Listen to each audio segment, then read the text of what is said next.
কিন্তু মোর ভক্তর পাখে না কান্দি তেণু হে পবন কুমার ଆଉ ତୁମେ ଲୁକିକିରି ନାଇଁ ରହ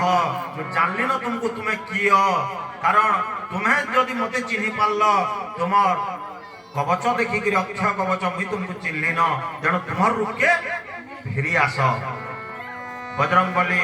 ରାମଙ୍କର ଆଦେଶ ପ୍ରାପ୍ତ ହେଇକିରି ନିଜର ରୂପ ଧରିଛନ୍ ଏବଂ ଭକ୍ତ ଭଗବାନର ମିଳନ ହେଇଛେ ହନୁମାନ ସେନ କହିଛନ୍ ସୁଗ୍ରୀବର କଥା ନେଇଛନ୍ ଋଷ୍ୟମୁଖ ପର୍ବତ ଉପରକେ এবং সুগ্রীব এবং রামঙ্গর ভেট হইত কেনতা ভেট আমার ভিতরে বিল হান্তা হয়েছে কেনতা দুইটা দুঃখী যদি পৌঁছি গলে